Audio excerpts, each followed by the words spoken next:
Hello and welcome to another interview for the International Literacy Association. And this time I'm joined by Nova Ren Suma and Emily XR Pan, who wrote Foreshadow, or wrote and edited and created Foreshadow.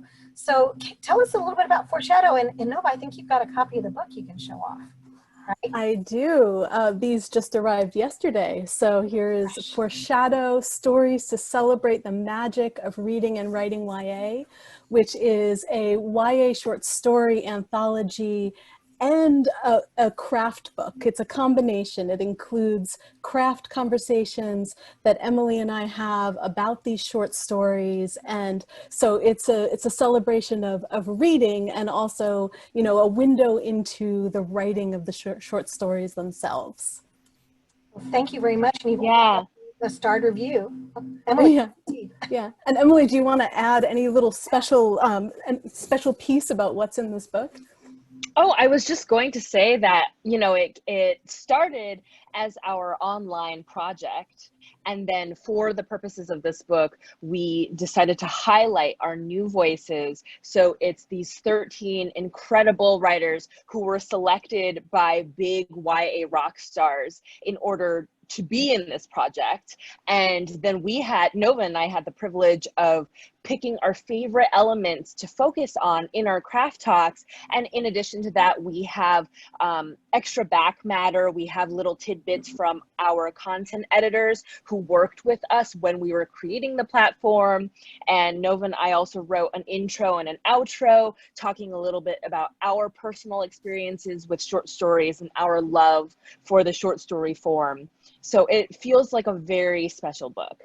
Yeah, so there's a lot of treasure in here. So yeah, it can be enjoyed on multiple levels because it's just a wonderful collection of stories by culturally diverse authors, which is awesome. And then on another level, it's a master class in how to write for YA, which is fantastic. And there are Q&As with editors and authors and to kind of talk about the process as well. Is that right? Yes, definitely.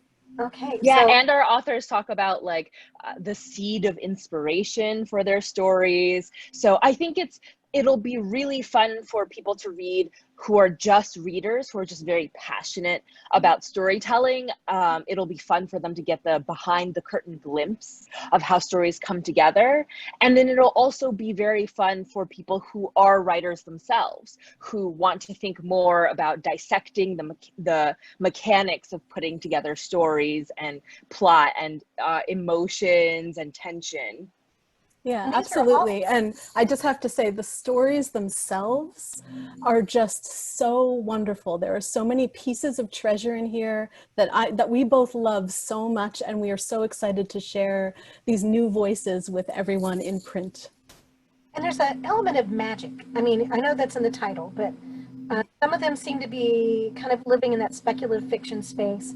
And there's one realistic fiction, which is really good. But they're all great. They're all great. So was that a specific thing that you wanted to really play in that speculative fiction space, or was it just the stories that these people had to tell?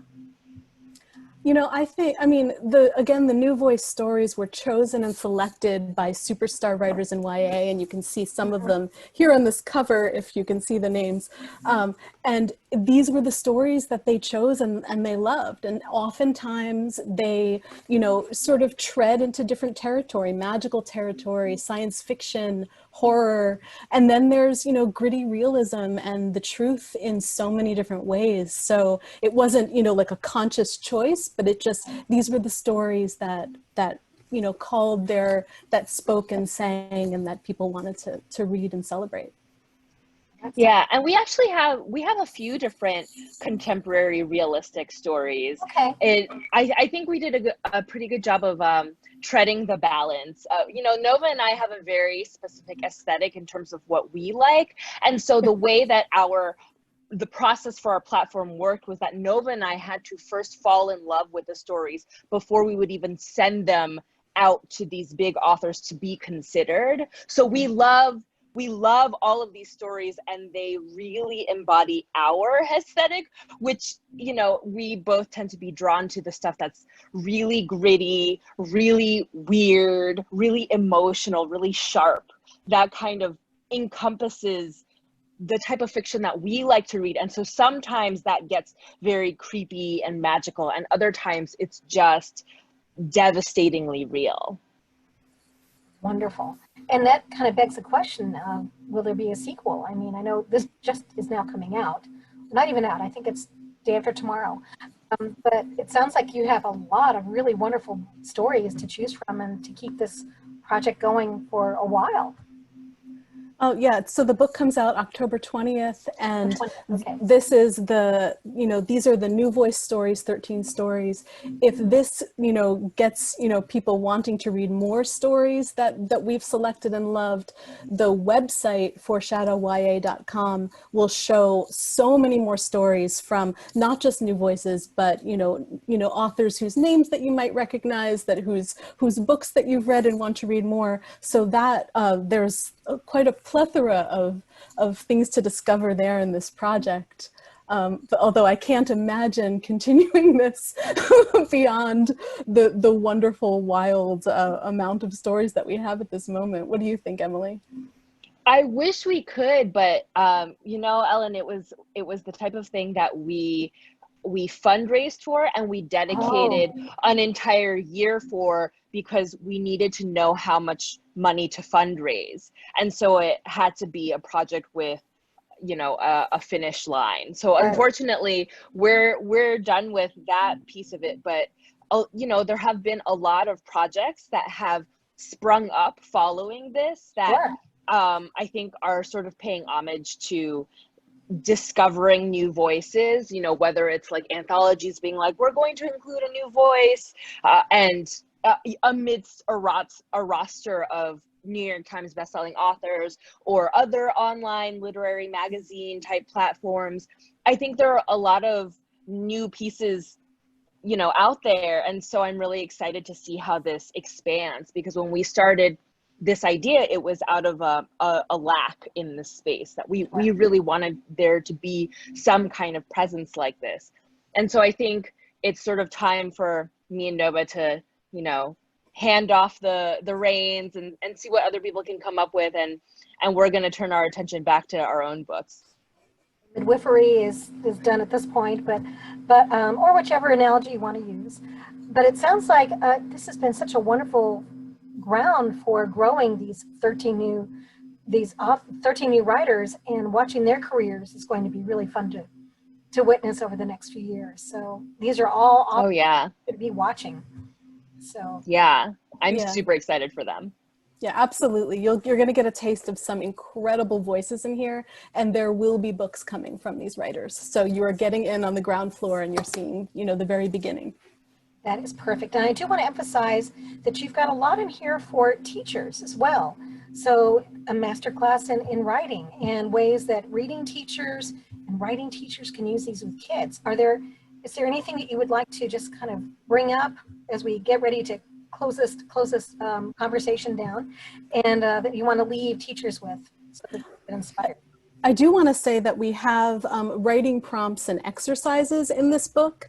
So for teachers who teach writing, creative writing classes, which Emily and I both teach, there are some wonderful tools in this book that you can make use of in writing groups, in classes, and see what students might produce when offered a foreshadow prompt. And I hope that the essays that we have written, the craft talks that we've written, can be something of a jumping off point for teachers. Not saying that there's any right or wrong way to write a story or write any one element, but just to serve as an example of, you can look at any story and just pick one thing to examine. And it doesn't even have to be the stories in our anthology. It can be any short story, any novel. That's what I really hope that these craft talks will inspire, is this questioning of everything we read, being like, okay, if I just examine this one kernel of this story, what might I find there? And people might, I invite teachers to sort of develop their own takes, their own perspectives on these craft elements. Nova and I are just offering our own thoughts and what inspires us when we see these words. Wonderful. Are there any hashtags if people want to use any of the writing prompts in here that we should kind of put out into the universe? They could use Foreshadow YA. There you go. I love it. So Foreshadow YA, if you would like to use any of these ideas and share it on social media, teachers find things that work really well for them. And I do want to remind everybody that you are both critically acclaimed authors in your own right. You're not just editors and selectors of amazing fiction for other people. So people should check out your books as well. And thank you to Algonquin Young Readers for bringing you here today. And if you would like to get a copy, then please enter here and you may be selected to win a copy, your very own Foreshadow. So please do that. And thank you so much for joining me here today. Thanks again. Thank you. Thank Thank you you. for having us.